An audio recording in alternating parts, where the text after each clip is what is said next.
So I think ये lecture number 5 है हमारा। फर्स्ट 4 लेक्चर्स में जितने भी बेसिक्स थे वो हमने किए थे। लेक्चर 5 जहाँ से हम न्यूमेरिकल स्टार्ट कर रहे हैं बुक के। क्वेश्चन नंबर न्यू बुक्स में है 23 और ओल्ड बुक्स में है 13। इसको रीड करते हैं। सबसे पहला जो है, सबसे पहले हम बनाते हैं, क्या बनाते हैं पहले? Statement of change in working capital. पहले उसको देख लेते हैं, कोई डाउट है तो बात करते हैं।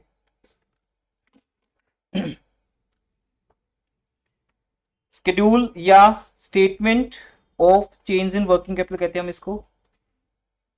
ईयर्स न्यू बुक्स में क्या गिवन है 2006 की जगह पे 20।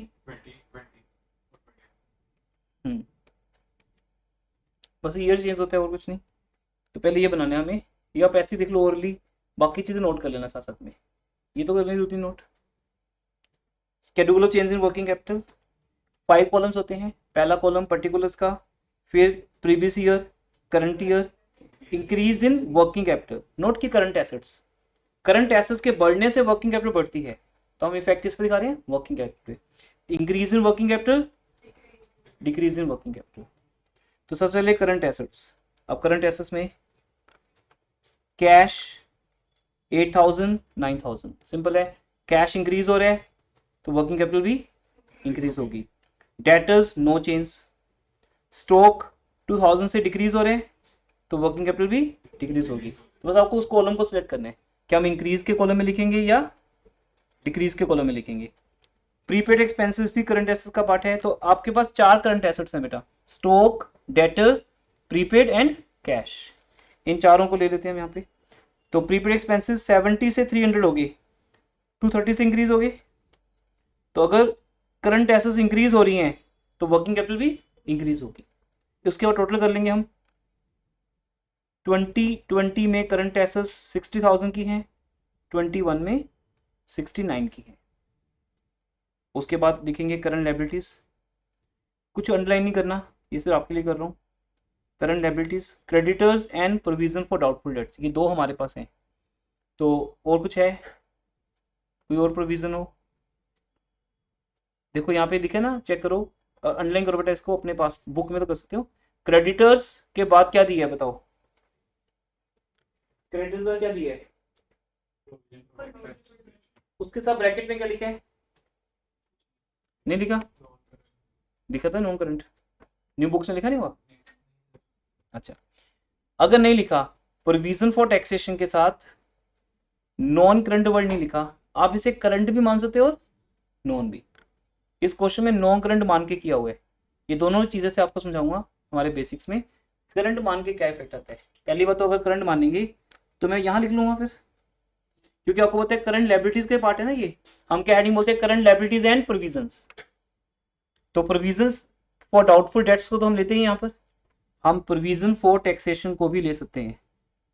अगर आपने उसको यहां ले लिया तो इट मीन आपने प्रोविजन फॉर टैक्सेशन को क्या मान लिया, क्या अज्यूम कर लिया? Current liabilities. तो अगर वो करंट लायबिलिटी मान लिया तो आपने उसका ओपनिंग बैलेंस यहां लिखा, क्या है ओपनिंग बैलेंस? 19,000, क्लोजिंग 21,000। अगर 2,000 से प्रोविजन बढ़ रही है तो वर्किंग कैपिटल डिक्रीज होगी, क्योंकि वर्किंग कैपिटल का करंट लायबिलिटीज के साथ इनवर्स। ये हमारा लेक्चर नंबर 1 था। फिर उसके बाद हम एडजस्टमेंट चले गए थे। बाकी क्या दिए हैं? क्रेडिटर्स, क्रेडिटर्स डिक्रीज हो रहे हैं, वर्किंग कैपिटल इंक्रीज हो जाएगी। Provision for doubtful debts increase हो रही है, वर्किंग कैपिटल डिक्रीज हो जाएगी। पहले इसकी बात खत्म करते हैं। प्रोविजन फॉर टैक्सेशन को अगर कोई भी स्टूडेंट नॉन करंट लायबिलिटी मानता है फिर तो इसकी एडजस्टमेंट बनती है, जैसे आपको सिखाया है। प्रोविजन फॉर टैक्सेशन का अकाउंट बनता है, वहां पे हम 2 वर्ड्स बोलते हैं, पेड एंड मेड, याद है ना? पेड दिया होता है, मेड आ जाता है, मेड दिया तो पेड आ जाता है। ये सारी बातें तब कर सकते हैं अगर आप इसको क्या मानोगे? Non current. अगर आपने इसको करंट मान लिया और करंट मान के बेटा आपने यहां लिख दिया, अब इसकी कोई एडजस्टमेंट पास नहीं होगी। नीचे जो लिखा है ना, देखो लिखा है कुछ, टैक्स पेड मेड। हाँ लिखा है, क्या लिखा है? Income tax 18,000 was paid, last adjustment E point. अच्छा, हम एक कंप्लीट क्वेश्चन कर रहे हैं 15 मार्क्स का। तो अगर इनकम टैक्स पेड है इग्नोर कर दो उसको, क्योंकि जिसको आपने करंट लायबिलिटी मान के स्केड्यूल में लिख दिया, स्केड्यूल से जो आंसर आता है वो फिक्स हो जाता है। अब जैसे आपका आंसर आ रहा है यहाँ पर 2400, ये हमारे इस चैप्टर का आंसर है। यही 2400 आपको यहां से मिलेगा, फंड फ्लो से मिलेगा। फुल क्वेश्चन करने के बाद जाके 2400 आंसर आएगा। इसलिए एक्सपर्ट्स ये कहते हैं अगर आपने किसी चीज को करंट लायबिलिटी मान लिया तो जो भी इफेक्ट था वो आ चुका, फिर उसकी ना तो एडजस्टमेंट पास करनी है, ना अकाउंट बनाना है, कुछ भी नहीं करना। इसलिए एग्जामिनर आपको ये ऑप्शन देता ही नहीं है, वो जानबूझ के ब्रैकेट में क्या लिख देता है, नॉन करंट, क्योंकि वो चाहता है कि आप इसका एक वर्किंग नोट बना के डिसाइड करो। बट अभी ऑप्शन है आपके पास, अगर ये ब्रैकेट नहीं है आपकी न्यू बुक्स में तो फिर आप इसको करंट भी मान सकते हो। करंट मानना है फिर तो कुछ करना ही नहीं, बस लिखो इंक्रीज डिक्रीज का इफेक्ट दिखाओ, खत्म। नीचे एडजस्टमेंट को इग्नोर कर दो, जैसे मैंने अभी किया है। मैंने अभी 2000 का इफेक्ट ले लिया ना, तो उससे क्या होगा, मेरा जो आंसर है वो आई थिंक 400 ही आएगा सिर्फ, क्योंकि वो 2000 रुपया डिक्रीज में आ गया ना। अब आपका नेट इंक्रीज कितना रह गया, 400, तो बस आंसर आ चुका। अब आपका 400 आंसर आएगा। एक तो ये पॉइंट है, बट अभी हम ऐसे नहीं करते, क्योंकि अभी हम फुल क्वेश्चन वैसे ही करने जैसे बुक में किया हुआ है। बुक में भी आंसर ये दिया हुआ है। हाँ वही कह रहा हूँ, हम अभी ऐसे नहीं करेंगे। अभी हम इससे क्या मानेंगे, नॉन करंट, क्योंकि हो सकता है न्यू बुक्स में टाइपिंग करनी रह गई हो, मतलब नो करंट लिखना रह गया हो। अभी हम इसको नॉन करंट मान के करते हैं। जब नॉन करंट मानोगे तो फिर उसको करंट लायबिलिटीज में नहीं लिखेंगे। तो देखो मैंने लिखा नहीं, मैंने सिर्फ लिए हैं क्रेडिटर्स और साथ में, तो क्रेडिटर्स 97506380 डिक्रीज हो रहे हैं, working capital increase. Provision for doubtful debts increase हो रही है, working capital decrease. Total reason कितने हो गए बेटा, देखो इंक्रीज के 3 रीजन हो गए, डिक्रीज के 2 रीजन हो गए। ओवरऑल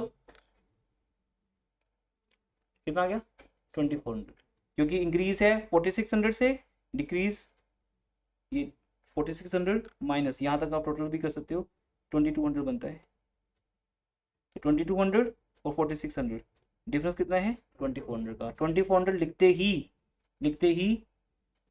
ये इक्वल हो जाएगा, इसको लिखेंगे net increase in working capital, क्योंकि हमारा इंक्रीज 4600 से है, देख रहे हो सब, इंक्रीज हमारा 4600 से है, डिक्रीज हमारा 2200 से। जबकि यही आंसर, यही सेम आंसर है, ध्यान से यही सेम आंसर यहां से भी आएगा। आपकी करंट एसेट्स का टोटल आपके सामने है, ऐसी करंट लायबिलिटीज का टोटल भी आपके सामने है। इन दोनों को माइनस कर दो, current assets minus current liability is equal to working capital 49320, current assets minus current liabilities working capital 51000। इन दोनों में भी जो डिफरेंस होगा वो कितना होगा, 2400 का। तो टोटल में से टोटल माइनस करो, current assets minus current liability एक total, current assets minus current liability दूसरा टोटल, 2 साल का टोटल आ गया, नेट डिफरेंस आ गया, जिसको हम क्या बोलते हैं, working capital current asset minus current liability. उन दोनों में जो डिफरेंस है वो 2400 का है, ये टोटल से भी शोर है, और जो इंडिविजुअल रीजन हैं उनसे भी शोर है, ये इंक्रीज है और ये डिक्रीज है। तो आंसर कितना आएगा, 2400। मैंने फिर भी रिपीट कर दिया कि एक गैप आ गया अभी, जबकि बस ये ऐसे ही रहेगा, इसे हमें बार बार हर क्वेश्चन में करने की जरूरत नहीं है। इस आंसर को आप वैसे ही अज्यूम कर लिया करो जो आंसर बुक में दिया होता है। आपको इसके बाद का चैप्टर मेन करना है, एग्जाम में तो करना है, बनाना है। इसके आपके ऑलमोस्ट कह लो 4 to 5 मार्क्स हैं 15 मार्क्स में से, लेकिन अब ये आंसर आ गया 2400। अब यहाँ से एक जर्नी स्टार्ट होती है, इस 2400 के कितने रीजंस हैं, क्योंकि 2400 तो नेट है, पैसा आया भी होगा गया भी होगा, प्रॉफिट भी हुआ होगा, ये सब चीजों का एक रिजल्ट आएगा 2400, जो एक स्टेटमेंट शो करेगी जिसका नाम है फंड फ्लो स्टेटमेंट। तो करो स्टार्ट कॉपीज पे, टेक 2 पेजेस आमने सामने,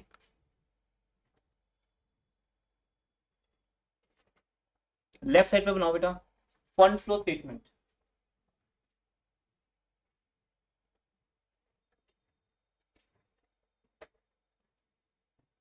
हाफ पेज पे बना लो, चाहे इतनी सी बनेगी, अंदाजे से बना लो। फंड फ्लो स्टेटमेंट, या इसका एक और नाम है, क्या है, statement of sources and application of funds. Fund flow statement का मीनिंग है ये एक ऐसी स्टेटमेंट जिसमें हम फंड्स का आना, सोर्स भी दिखाते हैं, और जाना, एप्लीकेशन भी दिखाते हैं। तो आप शॉर्ट में फंड फ्लो स्टेटमेंट वर्ड भी लिख सकते हो।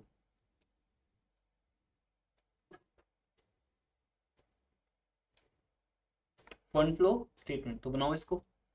लेफ्ट साइड पर लिखो sources bracket rupees amount, right side पे लिखो एप्लीकेशंस रुपीज।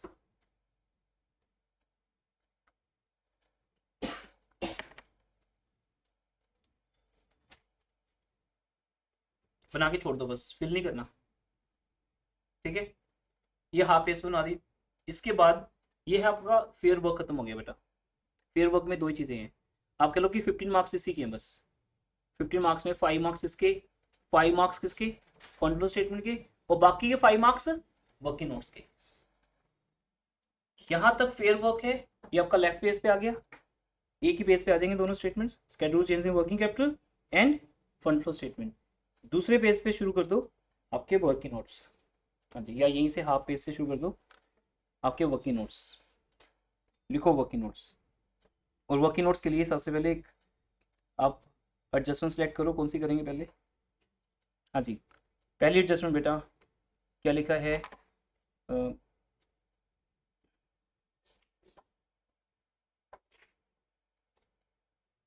ए पॉइंट रीड करो, ए पॉइंट को रीड करो एवरीवन।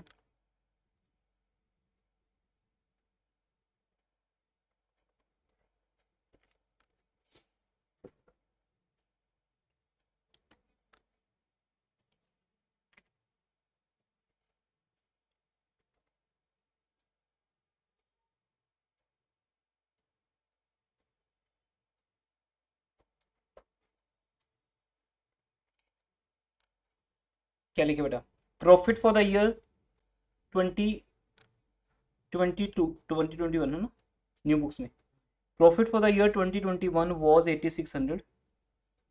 ये 8600 रुपीज कैसे आया होगा, क्या लिखा है, which has been arrived at after charging 3050 by way of depreciation. तो आपको इन्फॉर्मेशन मिलेगी, बातों बातों में सारी बातें बताएगा ये, बस आपने बातों बातों में बातें समझनी है।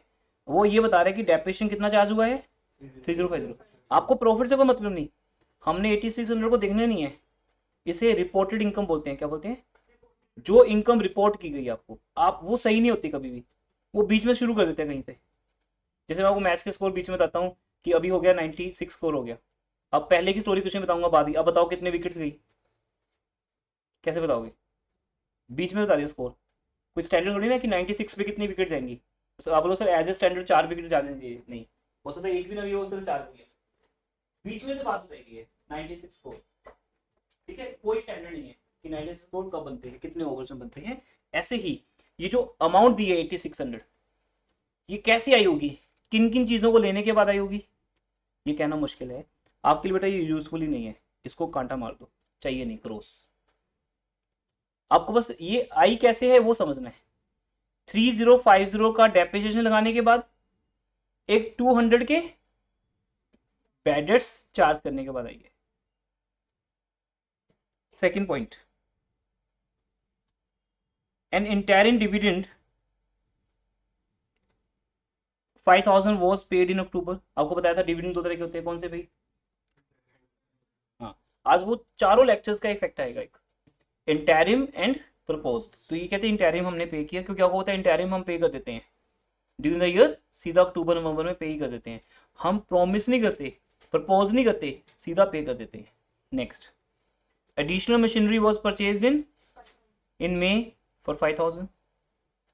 ठीक है, ये बता रखी है परचेज, जैसे हमने वर्किंग बनाया था ना, मशीन कैलकुलेट की थी कितनी परचेज है, सेल दी हुई थी, परचेज निकाल ली। अब यहाँ उल्टा है, क्या दी है परचेज, हमें क्या निकालनी है सेल। उसके बाद इन्वेस्टमेंट जिसकी कॉस्ट 5000 है, उसको आपने सेल किया है नवंबर में कितने का, 4800 का, और एक इन्वेस्टमेंट आपने परचेज भी की है, ठीक है। अब ये सब चीजों के अकाउंट बनेंगे। Last adjustment income tax was paid.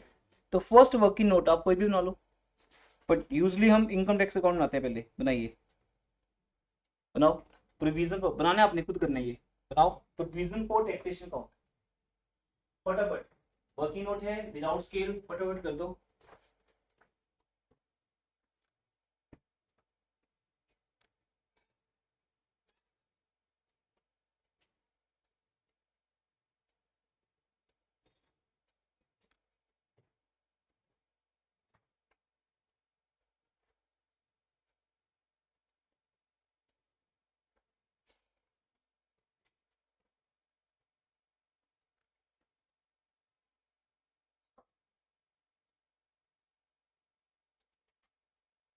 Provision for taxation account, इसका ओपनिंग बैलेंस लिखो बेटा पहले। याद है सबको? मैं बोर्ड पे देखना आपने, ईमानदारी से करोगे, नेस्टली खुद जरूरत पड़ेंगे तो फिर देखना।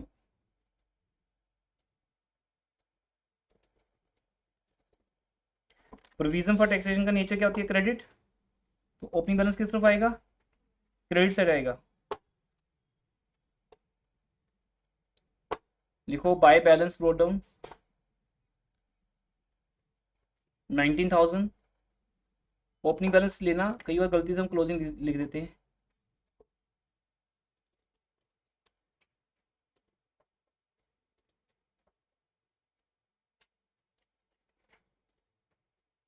रूपाक्षी राहुल बना रहे हो आप ये, जो भी ऑनलाइन है? Yes sir. लिखो by balance brought down 19,000 to balance carry down 21,000। और आपको टैक्स पेड दिया है to bank, to bank bracket में टैक्स पेड, बैंक वर्ड लिखना, टू बैंक अकाउंट ब्रैकेट में टैक्स पेड 18,000। बस बैलेंस पे आ जाएगी। वो क्या होगी? Tax provide. अभी आपके लिए बोरिंग हो जाएगा कि हर क्वेश्चन में यही अकाउंट बन रहा है। इंटरेस्टिंग बस ये रहेगा कि क्या दिया है, टैक्स पेड दिया कि मेड दिया। मेड दिया तो पेड आ जाएगा, क्या? लेकिन ये अकाउंट कब बना रहे हैं? जब आपने प्रोविजन फॉर टैक्सेशन को क्या अज्यूम किया है? Non current. अब ये आंसर आ गया 20,000। लिख दो by adjusted PL account, by adjusted profit full spelling के साथ।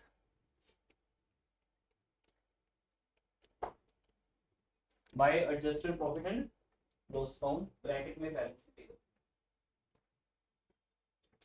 और अब नेक्स्ट वर्किंग नोट स्टार्ट कर दो, हाफ पेज पे बनाओ उसको। एडजस्टेड पीएल अकाउंट,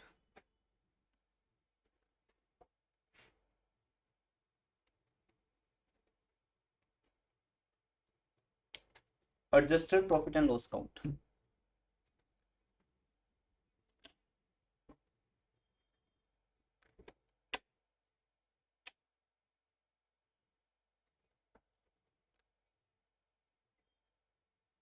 अब इसके भी ओपनिंग क्लोजिंग बैलेंस दिए होंगे आपको। प्रॉफिट एंड लॉस किस नाम से दिया होता है बेटा बुक्स में? इसके 3 नेम हो सकते हैं। नंबर 1 सरप्लस अकाउंट, दूसरा same profit and loss account, तीसरा रिटेन्ड अर्निंग। किसी भी नेम से दिया हो सकता है। इस क्वेश्चन में किस नेम से दिया है?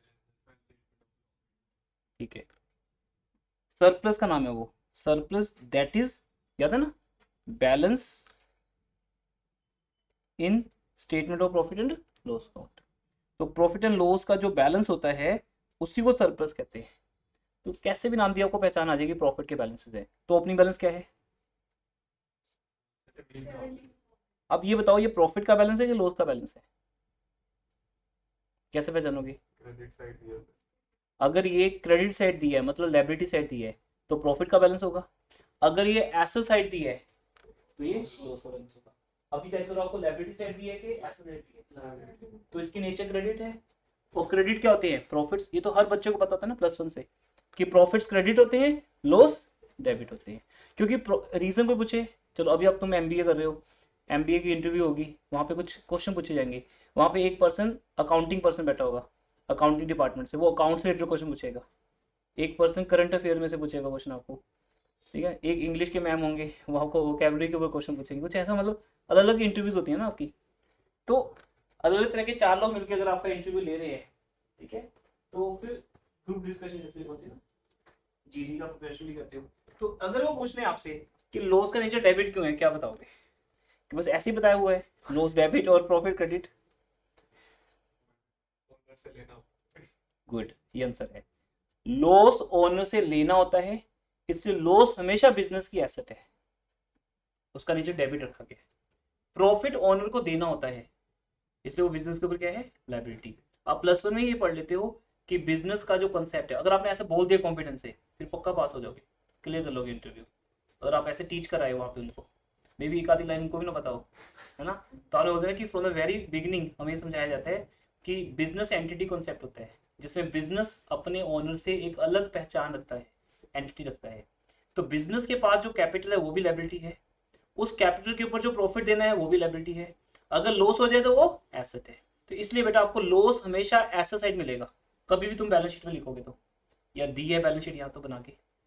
तो पीएल का जो बैलेंस है, ओपनिंग बैलेंस क्रेडिट अभी भी, तो नीचे क्या है उसकी, प्रॉफिट। तो इसलिए हम लिखेंगे क्रेडिट साइड, लिखो बाय बैलेंस रो डाउन 17,000। ये भी वही अकाउंट है जैसे प्रोविजन फॉर टैक्सेशन अकाउंट था, ऐसे ये कौन सा अकाउंट है, adjusted profit and loss account. इसकी भी एक नेचर है, उस नेचर के हिसाब से इसका ओपनिंग और क्लोजिंग बैलेंस है।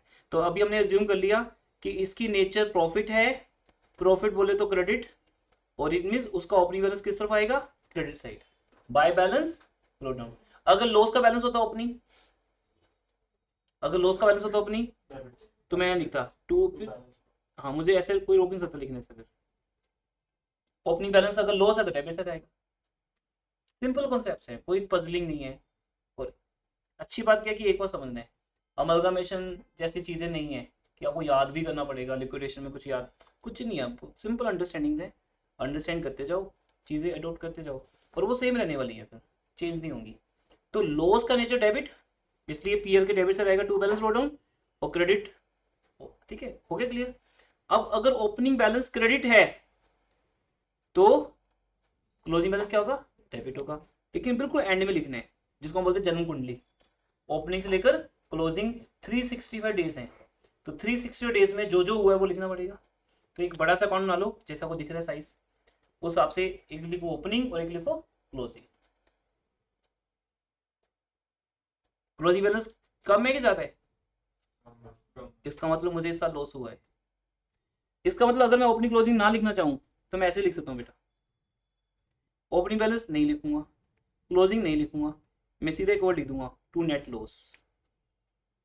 टू नेट लॉस कितना, तो मुझे ना ओपनिंग लिखने जो है ना क्लोजिंग, ये भी आपकी मर्जी है, क्योंकि वर्किंग नोट है, इसका कोई स्टैंडर्ड नहीं है, ऊपर नीचे हो सकता है कुछ भी। तो आप चाहो तो नेट लॉस भी लिख सकते हो। तो क्या नेट लॉस यहाँ लिखेंगे, नहीं, ये तो गलत हो गया। नेट लॉस का मतलब होता है जब डेबिट ज्यादा हो क्रेडिट कम हो, तो नेट लॉस बेटा यहाँ आएगा बाय नेट लॉस, और यहां पर क्या आएगा, net profit, to net profit debit side by net loss credit side. अभी वही मीनिंग है, देख लो। अभी मैं 1000 नहीं लिखूंगा, लेकिन आपको 1000 दिखेगा, करके दिखाऊं। थोड़ा सा डिवाइन पावर से देखना पड़ता है। फिर बाय बैलेंस ब्रो डाउन 17,000,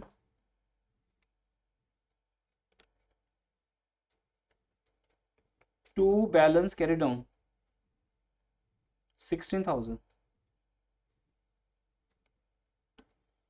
क्या किसी को एक साथ दिख रहे, किस तरफ, क्रेडिट साइड, नहीं दिखा। अगर मैं 1000 ना भी लिखूं तो भी क्या 1000 दिख रहा है आपको,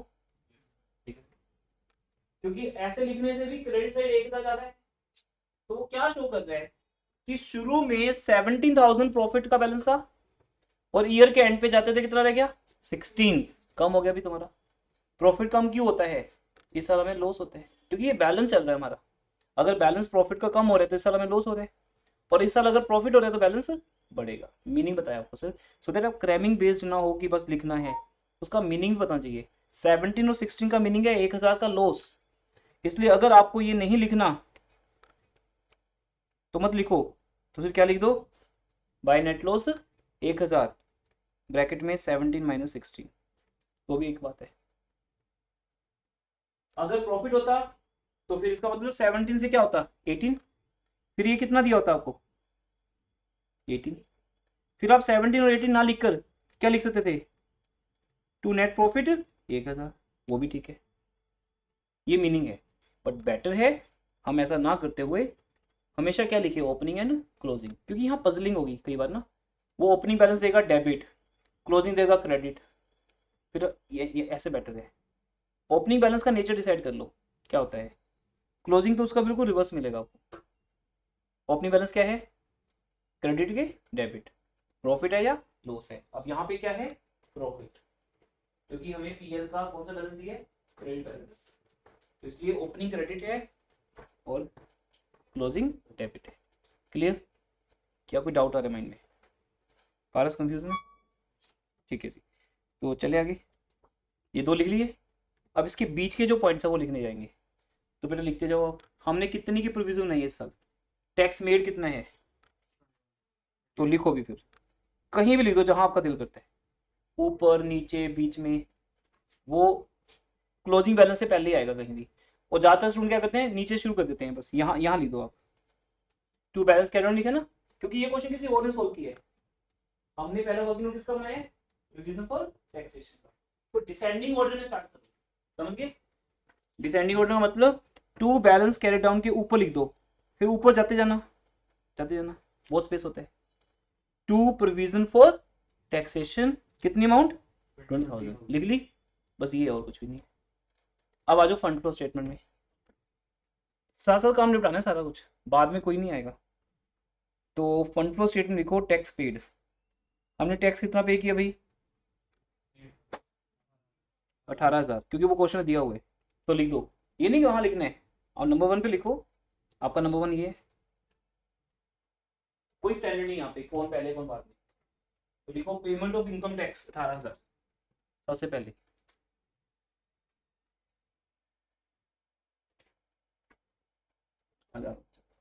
पेमेंट ऑफ इनकम टैक्स 18,000, ठीक है,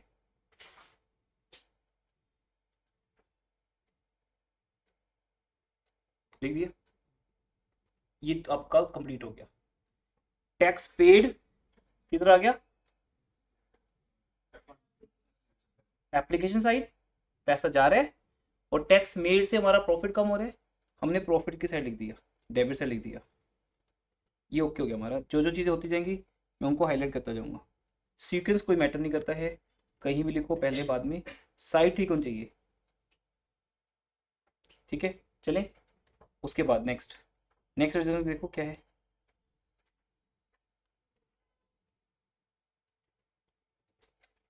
कोई भी बना लेते, इन्वेस्टमेंट अकाउंट बना लो, मर्जी है हमारी, मूड पे डिपेंड करता है।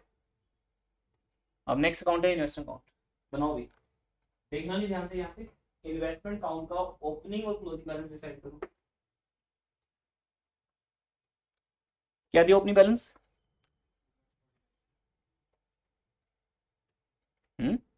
इन्वेस्टमेंट का ओपनिंग बैलेंस 10,000। अब ये गलती नहीं करनी, इसलिए वो ना एरो लाइन लगा लो ऐसे, एक एक पॉइंट छोड़ के, ये देखो ऐसे, इस तरह से, जैसे ये पॉइंट हो गया, फिर एक लाइन छोड़ दो, फिर नेक्स्ट वाले पे, एक छोड़ के नेक्स्ट वाले पे, मतलब गलती करने से बेटर है, ताकि अमाउंट से दिखे। तो लाइन ड्रॉ करो, फिर एक लाइन छोड़ दो,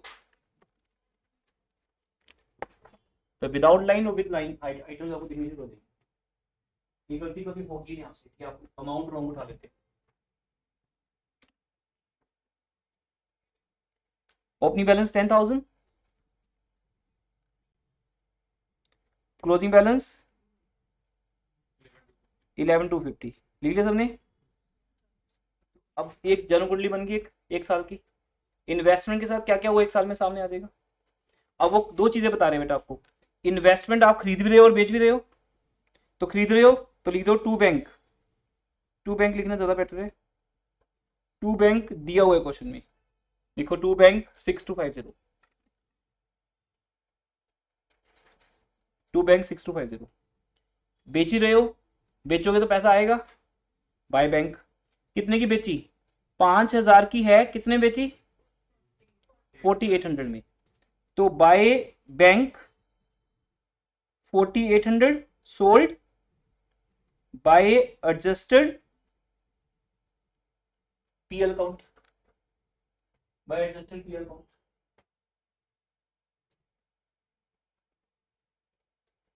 by adjusted PL account bracket में लो। अब इन सबको इनके प्लेस पे शिफ्ट करो। अभी बताइए 4800 कहाँ आएगा? 4800 पैसा आ रहा है, तो फंड फ्लो स्टेटमेंट में आ जाओ। लिखो भी cell of investment 4800,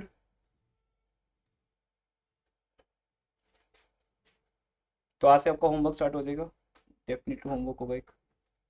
cell of investment 4800 और परचेज ऑफ इन्वेस्टमेंट भी लिखो 6250, ऊपर नीचे कहीं भी लिख सकते हो, साइड ठीक होनी चाहिए। सोर्स बना 4800 एक साल में और पैसे गए 6250। ये सारे जो पैसे आ रहे हैं जा रहे हैं, इनका डिफरेंस पता है कितना बनेगा? सिर्फ 2400। एक बड़े बिजनेसमैन को लाखों रुपए आते हैं, लाखों रुपए जाते हैं, डिफरेंस से बाद में 1000 रुपए निकलते हैं। 10 करोड़ आए, 9 to 99 लाख चले गए, 1 लाख ही बचे। 1 लाख या तो बढ़ गया या कम हो गया।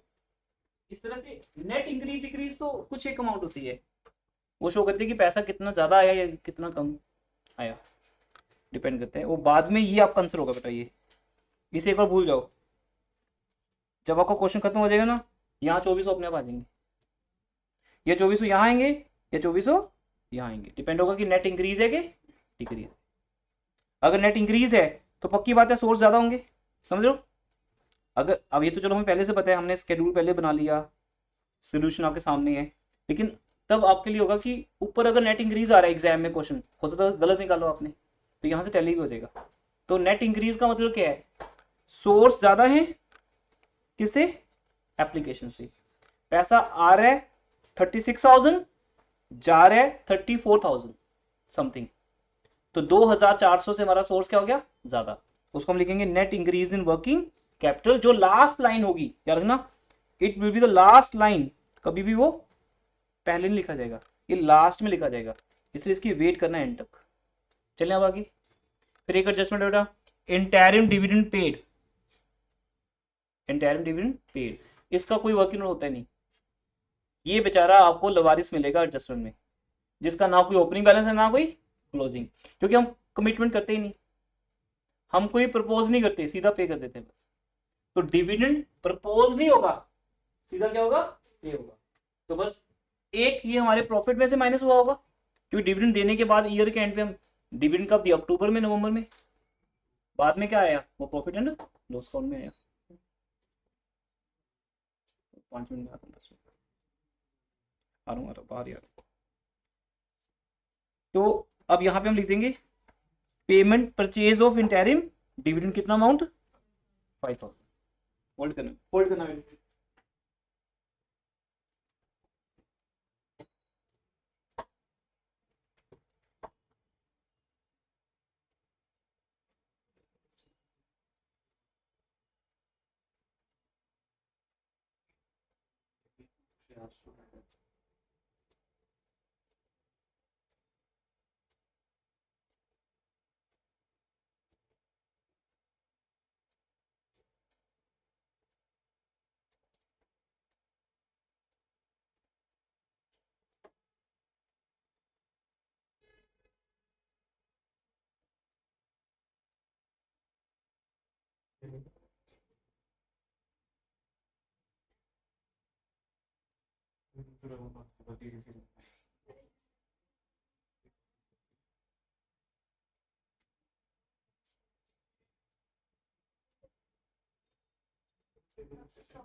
अब देखिए नेक्स्ट एडजस्टमेंट, इंटरिम डिविडेंड जब हमने 5000 दिया, एक तो फंड फ्लो में आ गया, दूसरा प्रॉफिट भी कम हुआ होगा उससे हमारा। यहाँ आ गया टू इंटरिम डिविडेंड, क्योंकि इससे एक तो पैसा कम होगा आपका, डिविडेंड पे करने से पैसा कम होगा, फंड आ रहे हैं हमारे। दूसरा, वो डिविडेंड किसका पार्ट है? प्रॉफिट का। हमें जो प्रॉफिट्स हो रहे हैं, बस हम खुश इतने ज्यादा थे कि हमें पहले दे दिए डिविडेंड। कंपनी लगता है कि बहुत प्रॉफिट हो रहा है तो थोड़ा सा पहले बांट देते हैं, इससे कंपनी की रेपुटेशन बनती है मार्केट में, है ना। तो वो क्या हो गया, पीएल एडजस्टेड अकाउंट के किस तरफ आ गया, डेबिट साइड आ गया, क्योंकि वो प्रॉफिट में से कम हुआ होगा। उसी को कम होने के बाद यहाँ पे जो भी लॉस है या प्रॉफिट आ रहा है वो आया होगा। उस दिन का अगर आपको लेक्चर 2 याद है, लेक्चर 2 में क्या समझाया था, फंड फ्रॉम ऑपरेशंस का मतलब है हम उस प्रॉफिट की बात कर रहे हैं जो हमें हमारी बिजनेस के ऑपरेशन से हुआ है, जबकि बिजनेस के ऑपरेशन से लॉस नजर आ रहा है। तो कहते हैं लॉस इसलिए नजर आ रहा है क्योंकि आपने 5,000 का डिविडेंड बांटा है, तो अगर वो डिविडेंड द्वारा ऐड कर दोगे तो फिर तो प्रॉफिट नजर आएगा। तो इसलिए वो लॉस एक्चुअल लॉस नहीं है, वो दिख रहा है किसी को 1,000 रुपये क्या हुआ, लॉस हुआ, लेकिन वो लॉस तो नहीं था, पहले प्रॉफिट ही था। अब उसने क्या किया, उस 1,000 जो भी प्रॉफिट हुआ होगा उसको, उसमें से उसने क्या किया, प्रोविजन फॉर टैक्सेशन बना दी 20,000 की, उसने इंटरिम डिविडेंड पे कर दिया 5,000 का। तो ऑब्वियसली जब तुम बांटना शुरू करोगे तो फिर प्रॉफिट तो लॉस में भी कन्वर्ट हो जाएगा। तो इसलिए लास्ट में जो प्रॉफिट दिख रहा है वो एक्चुअल प्रॉफिट नहीं होता, क्योंकि हम उसमें से डिस्ट्रीब्यूशन कर चुके हैं, जिसको हम क्या बोलते हैं, अप्रोप्रिएशंस। हम किस किस को बांटते हैं प्रॉफिट, गवर्नमेंट को as a tax, share holder को एज ए डिविडेंड। डिविडेंड भी दो तरह का होता है, interim and proposed preference dividend. हमें लॉस प्रॉफिट होते हैं सेल ऑफ एसेट्स के ऊपर, ये सब चीजें हुई होंगी, लेकिन ये कुछ भी मेरे बिजनेस के ऑपरेशन का पार्ट नहीं है। मैं सिर्फ वही चीजें उठाऊंगा, वही चीजें यहाँ लिखूंगा डेबिट साइड, जो बिजनेस के ऑपरेशन का पार्ट नहीं है। तो यहाँ लिखने का मीनिंग है मैं ऐड बैक कर रहा हूँ, क्योंकि वो देखो इन सब में ऐड हो रही है, ऐड हो रही है, ये सब चीजें ऐड हो रही है ना, ऐड होकर मेरा प्रॉफिट कितना बन गया, 31,850। पिछले साल का प्रॉफिट माइनस हो गया 17, देखो ध्यान से, इसका मतलब पिछले साल का प्रॉफिट अगर 17 है तो बाकी 31 मेरा इस साल का प्रॉफिट है, और ये प्रॉफिट किससे है, बिजनेस की ऑपरेशन से है। ठीक है जी। तो आपने 2 आइटम लिख चुके हो अभी तक, मैं हाईलाइट कर दूं उसको। एक इंटरिम डिविडेंड, अब ये फिक्स हो गया हमारे बीच में, अब यहाँ पे 15 दिन और आते रहो इस चैप्टर के लिए, लेकिन ये फिक्स हो गया। अब interim dividend PL adjusted account में भी आएगा और फंड फ्लो स्टेटमेंट। अब इसके बाद आपको लिखना ही है, रीजन बता दिया, पैसा जा भी रहा है और प्रॉफिट में से माइनस भी हो रहा है। एंट्री क्या बनती है, interim dividend account debit to bank, bank same day चला जाता है, पर इंटरिम डिविडेंड ईयर के एंड पे हमारे प्रॉफिट में से माइनस हो जाता है। अब हम दोबारा ऐड बैक कर रहे हैं, लिख दिया, टैक्स हम ऐड बैक कर रहे हैं, जो चीजें डेबिट से लिखोगे मतलब वो ऐड बैक हो रही है। क्लियर हो गया। नेक्स्ट, उसके बाद हमने इन्वेस्टमेंट बेची थी, लॉस हुआ था, जब लॉस हुआ था तो हमने प्रॉफिट में से माइनस किया था, अब ऐड कर दो, लिखो debit side to loss on sale of investment, अब दोबारा ऐड कर दो,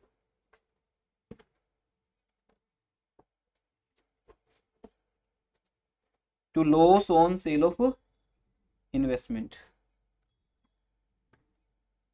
उसके बाद फिर कोई और एडजस्टमेंट पकड़ लेते, बस ऐसा चलता रहेगा। जब भी लगे आप वेले हो, क्या करें, करने हैं कुछ काम, तो ये क्वेश्चन स्टार्ट कर लो। प्रभु का नाम लेते हो नहीं लेते पता नहीं आप, लेकिन ये क्वेश्चन स्टार्ट कर देना, आराम से टाइम पास हो जाएगा, आधा पौन घंटे का, 2 घंटे हो तो 4 क्वेश्चन स्टार्ट कर देना। ज्यादा वेले हो तो स्केड्यूल भी बनाना हर क्वेश्चन का, हर एक क्वेश्चन का ही बनाते रहना, बस टाइम पास क्वेश्चन है, समझना सिर्फ एक ही बार है, वन टाइम इन्वेस्टमेंट आपकी। हाँ जी, सबसे पहले मशीन अकाउंट बनाते हैं, फिर वही सेम बात सुनोगे आप। मशीन, इसका ओपनिंग बैलेंस क्या होगा, डेबिट, मशीन क्या है हमारी, एसेट, नेचर क्या है, debit, opening balance debit side, logical उसका रिवर्स, बल्कि जनरल कुंडली। तो ये डायलॉग है हमारा, ये रहेगा, बार बार सुनना है तो ठीक है, नहीं तो एक बार में समझ आ जाता है। बनाओ ये काउंट, अब मशीनरी काउंट, कोई भी एडजस्टमेंट को पहले बाद में कर सकते हो, वर्किंग नोट से बेसिकली। मशीनरी काउंट, कॉलेज में कौन सा चैप्टर स्टार्ट किया, कुछ थ्योरी, अभी फंड फ्लो की है, थ्योरी के बाद बेसिकली वो रेशो स्टार्ट करेंगे मेन। पहले एनालिसिस ऑफ फाइनेंशियल स्टेटमेंट करवाएंगे आपको, कंपैरेटिव कॉमन सेंस स्टेटमेंट, ठीक है। उसके बाद जो मेन चैप्टर है वो रेशोज आएगा, जब रेशो स्टार्ट होगा तो बोलो सर रेशो स्टार्ट करा दो, हमें समझ नहीं आ रहा कुछ भी। आपका सेम डायलॉग होगा। 2 balance roll down 38, by balance carry down 42। ये बन गई जन्म कुंडली। अब बताओ मशीन के साथ क्या क्या हुआ। एक तो मशीन खरीदी हमने, तो लिख दो भी 2 बैंक।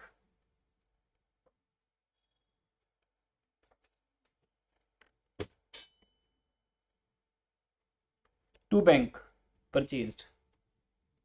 अब जब ये लिख देंगे 5000, तो डेबिट साइड टोटल आ जाएगा 43, क्रेडिट साइड कितने हैं 42। डिफरेंस कितना आ गया 1250। अब ये 1250 क्या है, क्यों सेल नहीं होती मशीन? आपने डेप्रिसिएशन क्यों बोला? नहीं, सेल तो हो सकती है, अगर गिवन ना हो तब भी सेल मान सकते हैं हम। तो यहाँ क्या पॉइंट है कि सर पहली प्रायोरिटी हम देंगे डेप्रिसिएशन को, क्योंकि डेप्रिसिएशन तो हर साल लगता है। हम हर साल मशीन नहीं बेचते, पर हर साल क्या लगता है डेप्रिसिएशन। तो किसी भी मशीन के कम होने के 2 रीजन होते हैं, एक उसके ऊपर क्या लग रहा है डेप्रिसिएशन, और डेप्रिसिएशन लगने के बाद भी बैलेंस फिगर आएगा अगर, वो तभी आएगी जब डेप्रिसिएशन दिया होगा। फिर हम उसको क्या मान सकते हैं by bank sale. Profit loss चाहे ना भी लिखो, बोल दो कि सेम वैल्यू पे सेल हो रही है, अजम्पशन ये रहेगी, फिर बुक वैल्यू पे सेल हो रही है, बट पहली प्रायोरिटी डेप्रिसिएशन। तो हम लिख दो by adjusted profit and loss account depreciation balancing figure. कितना आ गया 1250। अब आप देखो ध्यान से, उन्होंने सबसे पहले वाली एडिशनल इंफॉर्मेशन में क्या लिख के दिया आपको कि डेप्रिसिएशन का प्रोविजन बना है 3050 का।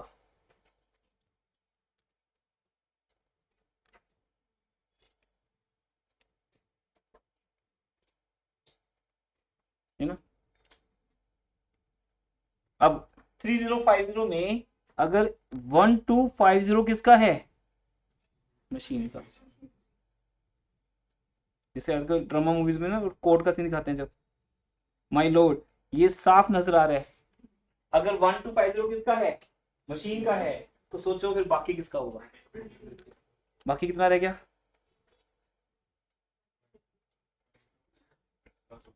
1800। तो दो ही तो एसेट्स है हमारी, अगर एक मशीन है तो दूसरी क्या है बिल्डिंग, तीसरी कोई एसेट है बस। गुडविल पे डेप्रिसिएशन लगता नहीं, इन्वेस्टमेंट डेप्रिसिएशन लगता नहीं, डेप्रिसिएशन लगता है इंटेंजिबल के टेंजिबल, टेंजिबल फिक्स एसेट्स पे। और टेंजिबल फिक्स एसेट्स दो ही है मेरे पास, बिल्डिंग और मशीन। तो बेटा समझ रहे हो ये चैप्टर कैसा है एनालिसिस करने वाला। आराम से बैठ जाओ, आपकी कंपनी के एमडी हो, है ना, डायरेक्टर हो, एमबी हो, सीईओ, ऐसे मतलब आपको कोई काम नहीं करना, लेबर जॉब नहीं करनी आपको आराम से बस बैठना है, बैठ के क्या करनी है एनालिसिस।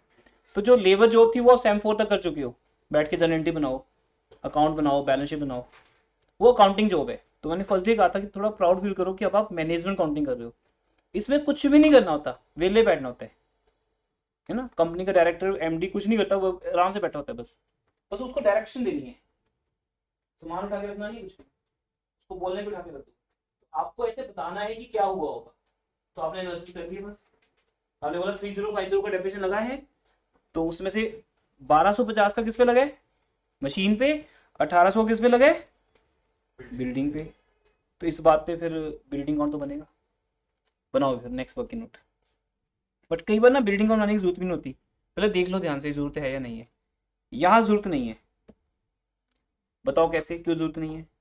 बिल्डिंग का ओपनिंग बैलेंस क्या है चेक करो, क्लोजिंग बैलेंस, डिफरेंस, और वो हम पहले गैस कर चुके हैं। तो फिर अकाउंट बना के क्या पता कर लोगे, कुछ भी नहीं। क्यों बना रहे हैं अकाउंट आप, जरूरत ही नहीं है, ये तो वैसे ही बनाए हुए उन्होंने। अकाउंट नहीं बनाना आपको, जब चीज सीधे सामने से नजर आ रही है कि बिल्डिंग ना तो परचेज हो रही है ना सेल हो रही है। हाँ, अगर डिफरेंस 2800 का होता फिर अकाउंट बनाते, फिर हम बताते 2800 का मतलब क्या है, फिर हम बोलते 2800 का मतलब ये है 1800 रुपए का डेप्रिसिएशन लग रहा है, 1000 की बिक रही है, सेल हो रही है, फिर बात बन जाती। अभी कोई बात तो बन नहीं रही, डिफरेंस 1800 का है, 1800 रुपए किसके हैं डेप्रिसिएशन के। तो हम आते हैं अपने एडजस्टेड पीएल में। एडजस्टेड पीएल वेट कर रहा है और उसमें लिखो क्या क्या हुआ है। आप लिख दो, दो चीजों पे डेप्रिसिएशन लगा है, एक मशीन पे और एक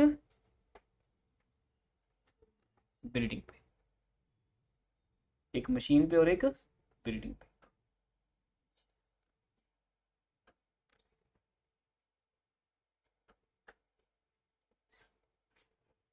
अच्छा, मशीन पे कुछ और भी हुआ है डेप्रिसिएशन के अलावा? मशीन कौन बनाया ना आपने? मशीन हमने बेची है, कुछ खरीदी है? खरीदी है ना? खरीदी है तो पैसा क्या होगा? जो फंड फ्लो याद कर रहे हैं आपको, ठीक है? तो लिख दो बस परचेज ऑफ मशीन। ज़्यादा मेहनत काम नहीं है, बस ये सोचना है कि क्या हुआ होगा। अगर 5,000 की मशीन खरीदी है तो पैसा तो क्या होगा, तो लिख दो परचेज ऑफ मशीनरी 5,000। ओके, तो ये पॉइंट्स हमारे हो चुके हैं डिस्कस आपके साथ। सर एक डाउट है, हाँ जी, जो a point of last time we increase provision for doubtful debts. हाँ अभी देखते हैं उसका क्या होता है, अभी पेंडिंग है अभी मेरी तरफ से। हाँ जी, और बनाते हैं। नेक्स्ट कुछ रह गया इसके अलावा? इंटरिम डिविडेंड हो गया, एडिशनल मशीन होगी, इन्वेस्टमेंट हो गया, इनकम टैक्स हो गया। ठीक है, अब ये बताओ, अब देखना, ध्यान से देखना, 200 रुपये कहाँ दिखेंगे आपको? ध्यान से देखना, यहाँ 200 हैं कहीं? हैं? बिल्डिंग कौन में तो हो नहीं सकते, मशीन कौन में, इन्वेस्टमेंट में, प्रोविजन में, पीएल में। नेक्स्ट क्वेश्चन ढूंढेंगे हम, तो कहाँ गए 200 रुपये? गए तो कहाँ गए? ये देखो,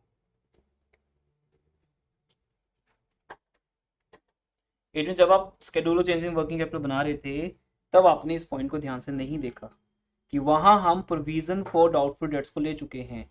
और ये पॉइंट आज के बाद दिमाग में डाल लो, जो चीज हमने स्केड्यूल ऑफ चेंजिंग वर्किंग में ले ली वो खत्म, बस वो आपके वर्क की नोट के लिए मर चुका है, जो कहाँ चला गया, स्केड्यूल ऑफ चेंजिंग वर्किंग। उसकी बात करनी ही नहीं। फिर उसका डिवीजन चाहे 200 हो, 400 हो, 600, वो बस खत्म, है ना? ओके, उसकी बात इधर तो मिलेगी नहीं आपको कहीं भी, नीचे तो मिलेगी नहीं, इसलिए आपको वो 200 रुपये ऊपर दिख रहे हैं, नीचे कहीं दिखेंगे। तो इसलिए 200 रुपये का प्रोविजन बना था, उससे प्रॉफिट कम हुआ था, लेकिन अब हम वहां नहीं ले सकते। या तो वहां मत लो, अगर स्केड्यूल में नहीं लोगे वहां मत लो, फिर आपका शायद आंसर 2400 या 2600 या 2200 आएगा कुछ। फिर वो 200 रुपये कहाँ आएंगे? प्रॉफिट एंड लॉस में आएंगे। वहां से फंड फ्लो ऑपरेशन बढ़ जाएगा, और फंड फ्लो स्टेटमेंट सब चीजें इकट्ठी हो जाती है। इसलिए यहाँ पे ऑप्शन दी गई हमें, आप प्रोविजन फॉर डाउटफुल डेट्स को करंट लायबिलिटी मान के कहाँ ले लो? स्केड्यूल में, बातें खत्म कर दो, नीचे एडजस्टमेंट में कोई बात नहीं होगी, या फिर नीचे ही बात करो, दो जगह बात नहीं कर सकते आप। क्लियर? जैसे हमने करंट एसेट करंट लायबिलिटी की बात दोबारा नहीं की, वो वहां जाके खत्म होगी। हो गया क्लियर? अब देखो, ये तो हुई एडजस्टमेंट, ये आपका है स्टेप 1। अभी स्टेप 1 कंप्लीट हुआ है बेटा, अब स्टेप 2 पे आ जाओ। स्टेप 2 पे आकर आप हर एक आइटम को ध्यान से पढ़ो जिनको आपने यूज नहीं किया। जैसे नंबर 1 बैलेंस शीट में आ जाओ, कहने का मतलब स्टेप 1 किसके ऊपर है? एडजस्टमेंट्स के ऊपर। स्टेप 2 किसके ऊपर होगा? Balance sheet. तो बैलेंस शीट देखो, शेयर कैपिटल 1 लाख 1 लाख, छोड़ दो इसको, ये तो इक्वली है, ना कुछ आया ना गया। जनरल रिजर्व 21,400, 26,000, ये नहीं, वो बात की बात है, डिफरेंस हम निकाल लेंगे। ये देखो जनरल रिजर्व इंक्रीज हो रहा है कि डिक्रीज हो रहा है? फिर रीजन सोचो, मतलब आपको ऐसे मतलब बड़े लोग क्या करते हैं, ऐसे दिमाग चलाते हैं, लेबर जॉब नहीं करते, वो दिमाग चलाते हैं। दिमाग चलाओ, आपके अकाउंटेंट ने सब करके दिया है आपको, तो सोचो जनरल रिजर्व बड़ा होगा तो क्या हुआ होगा? सिंपल है, प्रॉफिट में से ट्रांसफर किया होगा। तो आप अपने शेयर होल्डर्स को, इंटरेस्टेड पार्टीज को, एक्सटर्नल इंटरनल यूजर्स को ये बता रहे हो कि इस साल हमने जनरल रिजर्व में ट्रांसफर किए पैसे, तभी बढ़ रहे। जनरल रिजर्व के बढ़ने का कोई और रीजन होता ही नहीं, उसे प्रॉफिट ही देता है पैसे हर साल, पॉकेट मनी है जनरल रिजर्व की है। बढ़ा दो जनरल रिजर्व, बढ़ा हुआ है कितने से? इतने से आपने प्रॉफिट से मांगे होंगे, इससे भी प्रॉफिट कम हुआ होगा, और तुम कहते हो मुझे लॉस हुआ है। पैसे तो तुम बांट रहे हो, कितने बांट रहे हो? 4600। तो ये भी रीजन लिखा जाएगा एडजस्टेड पीएल में, लिखो कहीं भी स्पेस मिलता है, to transfer to general reserve कितना? 4600। अब मेरे हिसाब से सारे पॉइंट्स हो गए डिस्कस आपके साथ, ठीक है? लेकिन फिर भी बैलेंस शीट अभी पेंडिंग है। थर्ड पॉइंट, पीएल का ओपनिंग क्लोजिंग बैलेंस यूज कर चुके हैं? Yes sir. क्रेडिटर यूज हो गया, ओके। टैक्सेशन का अकाउंट बन गया, okay. Provision output debt schedule में आ गया, ओके। बिल्डिंग अकाउंट बन गया, मशीन अकाउंट बन गया, लेकिन गुडविल अकाउंट नहीं बना। गुडविल अकाउंट का ओपनिंग क्लोजिंग इक्वल है, इसलिए इसमें कुछ वर्थ ही नहीं है देखने वाली। इन्वेस्टमेंट अकाउंट बन गया, स्टॉक डेटर प्रीपेड कैश कहाँ आ चुके, शेड्यूल में, ओके हो गया, डन हो गया, हमारा क्वेश्चन डन हो चुका है। एडजस्टमेंट स्टेप 1 है, बैलेंस शीट स्टेप 2 है, डन। अब आ जाओ रिजल्ट्स पे। पहले पीएल एडजस्टर अकाउंट को पकड़ो, बाकी अकाउंट तो सब बंद हो ही चुके हैं हमारे। यहां से आपका आंसर आएगा फंड फ्रॉम ऑपरेशन, आप अपने हिसाब से निकाल लो, डेबिट माइनस क्रेडिट करके आंसर बताओ कितना है। मैच हो रहा है आपका, ठीक है। 31,850, 31,850 लिख दो। Credit side bye funds from operations 31,850। ये बताओ फंड्स फ्रॉम ऑपरेशन है कि फंड्स लॉस्ट इन ऑपरेशन है? फंड्स फ्रॉम है, क्योंकि प्लस प्लस करके -17 किया, आंसर पॉजिटिव आया, तो ये हमारा सोर्स बनेंगे। इस रिजल्ट को 31,850 को बेटा यहां से उठाओ, उठा के वहां ले जाओ सोर्स साइड, सोर्स साइड ले जाओ, ये रहा सोर्स, फंड फ्रॉम ऑपरेशंस 31,850, बस। अब हमने लिख दिया funds from operations 31,850, question complete हो गया, हमारी सोर्स साइड कंप्लीट होगी, स्टेप 1 कंप्लीट हो गया, स्टेप 2 बैलेंस शीट कंप्लीट होगी। और हमारे वर्किंग नोट्स में बिल्डिंग अकाउंट बनाए नहीं हमने, जरूरत ही नहीं। मशीनरी अकाउंट से रिजल्ट्स आ चुके जहां भी जाने थे, इन्वेस्टमेंट अकाउंट का रिजल्ट आ गया, टैक्स का आ गया, एडजस्टेड पीएल का रिजल्ट 31,850 ऊपर आ गया, मतलब सब ओके है। आपका फंड फ्लो स्टेटमेंट अभी भी मैच हो जाएगा, देखो अब ऐड करो आप, अब ध्यान से देखो, अब क्या क्या हम ले चुके हैं, कॉपी पे मैच करो अपनी। Sale of investment, fund operation, total आ गया ये। अब इट मीन इतना पैसा आया ना पूरे साल में, मतलब जो तुम जो भी बिजनेस कर रहे हो ये बस इतना ही है, 36,650 आ रहा है, आ रहा है ना। उसमें से पे कितना कर रहे हैं, दिस दिस दिस दिस, ये चारों माइनस कर दो। और गलती से टू और बाय मत लिख देना, आदत हो जाती है हमें टू और बाय लिखने की, ये अकाउंट नहीं है, अकाउंट में टू और बाय आते हैं, ये स्टेटमेंट है, यहाँ टू और बाय नहीं आता, बस सिंपल, कुछ नहीं आता इसमें। फाइनली आप देखोगे आपका आंसर आएगा 2400 और साइड से मैच होगी। ये 2400 क्या है, net increase in working capital. तो आपका भी कोई डाउट नहीं रहना चाहिए, net increase in working capital, ये आंसर हम ऑलरेडी निकाल चुके हैं पहले से ऑलरेडी, तो वो आपका पहले से यहां है।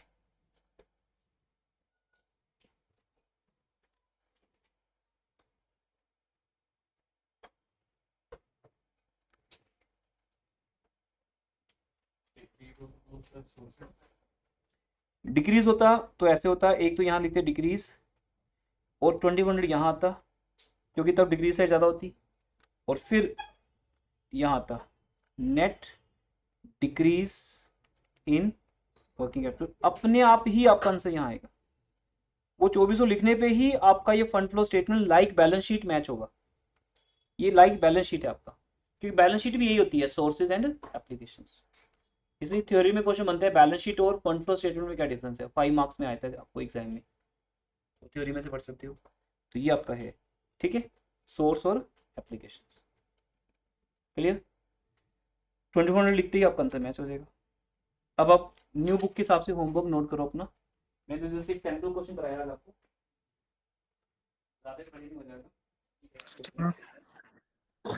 तो। सर हाँ जी, ये क्वेश्चन के स्क्रीनशॉट्स लेने तो क्या कह रहे हो? इस क्वेश्चन के सॉल्यूशन के स्क्रीनशॉट्स लेने।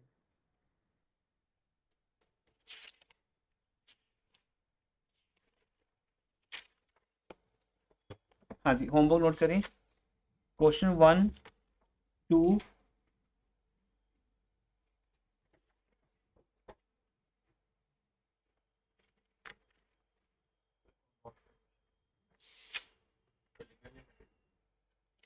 Up to 9, first 9 questions. New book के हिसाब से हाँ, ओल्ड बुक में सारे दिए होंगे आपको। मैं आपको बोल देता हूँ। फर्स्ट है balance sheet of Kalinga limited, second balance sheet of Surya limited, उसके बाद फिर थर्ड क्वेश्चन में कुछ लिखा नहीं हुआ, गुडविल्स 5000 10,000। ये शॉर्ट आंसर क्वेश्चन है ना। इनमें से जैसे स्केड्यूल चेंजिंग वर्किंग कैपिटल बनाने हैं, आपको लगे वर्थ तो बनाओ, नहीं ठीक है। और या फिर आपको सिर्फ फंड फ्रॉम ऑपरेशन निकालना है तो पीआर एडजस्टर अकाउंट बनाने हैं। शॉर्ट क्वेश्चन है, आप होमवर्क करोगे तो आपको डाउट्स मिल जाएंगे। फिफ्थ क्वेश्चन जिसमें प्रोविजन फॉर बैड डेट्स है 2000, इस ये इंपॉर्टेंट क्वेश्चन है जहाँ पे आपको फंड फ्रॉम ऑपरेशन निकालने को बोला गया है। फिर ऐसे 6 क्वेश्चन इंपॉर्टेंट है, फंड फ्रॉम ऑपरेशन 1000 आंसर है आपका, नेट लॉस दिया 50,000 का। फिर सेवन्थ मैंने करवाई था आपको, आर कुमार एंड ब्रदर्स। उसके बाद फिर एट्थ क्वेश्चन है जिसमें स्टेटमेंट पीएल का बैलेंस है 80,105। फिर नाइन्थ क्वेश्चन है जिसमें बैलेंस शीट दी हुई है जिसका फर्स्ट आइटम है शेयर कैपिटल 131 लाख। ये कंप्लीट क्वेश्चन स्टार्ट हो गए। जिसे मैंने अभी कराया क्वेश्चन उसमें 5-6 एडजस्टमेंट्स हैं, इसमें 3 ही है। उसके बाद जो क्वेश्चन है क्वेश्चन 10 11 12, ये तीनों क्वेश्चन इंपॉर्टेंट हैं। इसमें जैसे वो बिल्डिंग कौन बनेगा, उसके साथ प्रोविजन फॉर डाउटफुल डेट्स कौन बनेगा, सॉरी प्रोविजन फॉर डेप्रिसिएशन कौन बनेगा, ये तीनों क्वेश्चन मैं करवाऊंगा अभी आपको, अभी आज मत करो आप। देन क्वेश्चन नंबर 13 करेंगे, following data of X limited, land and building 50,000 50,000।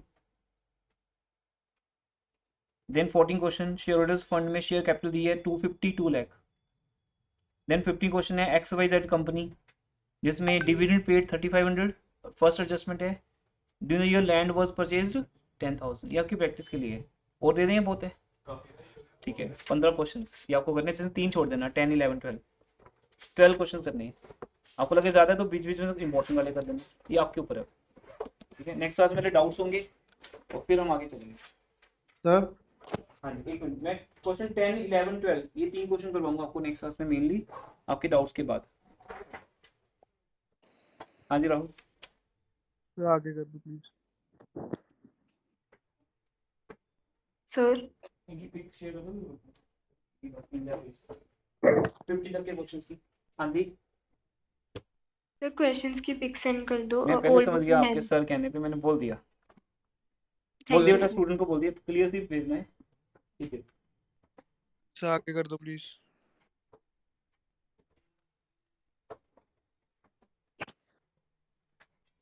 आगे। ठीक है, ओके बेटा।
Excuse me sir.